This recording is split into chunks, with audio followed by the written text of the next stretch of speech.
Hello and welcome to Calm the Pharm podcast, where pharmacy business meets legal wisdom, minus the headache. In each episode, we share practical legal tips and real-life examples to help you run your pharmacy with confidence. I'm your host, Sarah Stoddart. Thanks very much for joining us. A few weeks ago, one of my friends, a really cool thought breeder, facilitator, and all-round awesome person, Leanne Hughes, who is the host of Leanne on Demand Daily podcast, did a episode on Inbox Zero and how you can achieve that. So Inbox Zero is, of course, achieving no emails in your inbox, which is a goal for many people. And she shared on the podcast that on that particular day, she had something like 324 emails in her inbox. And look, to be honest, that absolutely terrified me because I'm very much an Inbox Zero person. So Leanne kindly gave a shout out in that podcast. And before I go to that, I just want to say podcasting daily, congratulations, Leanne. That is a huge effort and I'm loving all the episodes. Keep it up. Only 250 something to go. So in that episode, Leanne gave a very kind shout out to me and mentioned that I was quite responsive. And she put the question out there as to how I achieve my responsiveness and whether or not I'm an Inbox Zero person, and if so, how do I get there? So I sent Leanne a voice note explaining my process, and although it's a little bit left of centre for Calm the Pharm podcast, that's what I'm sharing with you today. Now, why am I sharing this? Well, because I think that you need to calm your environment, calm your mind in order to calm your business. So if you are feeling a little flustered, overwhelmed, out of control in your business, maybe the place to start is actually things you can control and can control quite quickly, like getting on top of your inbox and getting more organized so that you can think clearly without the clutter in your mind, on your screens, etc.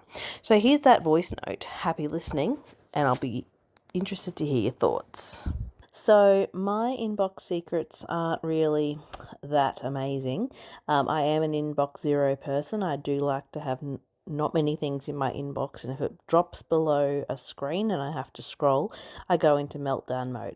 So a couple of my tips: it does help that when I save an email, it saves to our practice management system, so I can see that it's been saved to that and I can confidently delete it. So that's the first thing. If I have actioned something or I've read it and it doesn't need anything further, I do save and delete, so it's gone out of my inbox. The other thing I do, and I know you said folders are out of fashion, but I do create folders, but they aren't folders that are left there to go into a dark hole. They do serve a purpose. So I have a folder which is to read, and that is, those newsletters, things I want to catch up on that I don't need in front of my face, but need to go into a folder to read later. So when I need a little bit of a downtime or a brain break during the week, I jump into that folder, read a few things. Once it's read, delete. And then it's gone. So that folder moves over fairly quickly. A couple of times a week I'd look at that. I also have folders for things like conferences. So whenever I register for a conference or I book my flight, I drop the details in there. But again, deleting that once the conference is over. So it's very organized, but my inbox is low thanks to my practice management system, but also the folder system that I do use. And whatever is in my inbox is things that I'm yet to action. So that's how I work. If it's there, it means something has to be done. Otherwise, it shouldn't be there at all. The responsiveness, I think, is just me being a control freak. I don't like having things there that I haven't responded to that I could respond to quickly. It also helps that I type fast, so I can respond to things pretty quick. So yeah, not a lot of science in that. Probably not many surprises either, but that's how I do it. So there it is. That's how I achieve Inbox Zero, or at least an inbox that I don't have to scroll down on.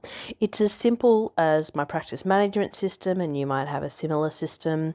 Folders which are actually serving a purpose and not just left there with a million things in them that aren't read. And then being confident enough to actually delete things rather than have to save everything. What I didn't mention in that voice note, but which is also worth mentioning, is my scent box. So I have a team and you might as well. And whenever I send something to my team, a task to do or similar, that sent item stays in my sent box until the task is done. And that's a way of me just monitoring what is outstanding, what the team's load is, etc. So when I see that task has been done or they get back to me saying it's been completed, I then delete the item from my sent box. So that's another good tracking tool that I would recommend. Helps with your organisation. Organisation is absolutely key, I think, in any business, and as I mentioned, to clear your mind and to get clarity as to where you're going, and of course to achieve some calmness.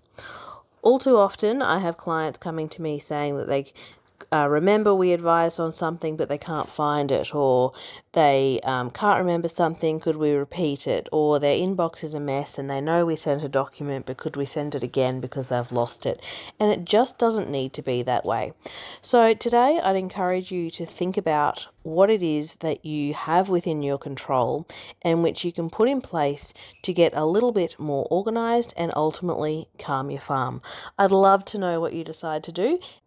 So please feel free to send me a message or drop a comment below.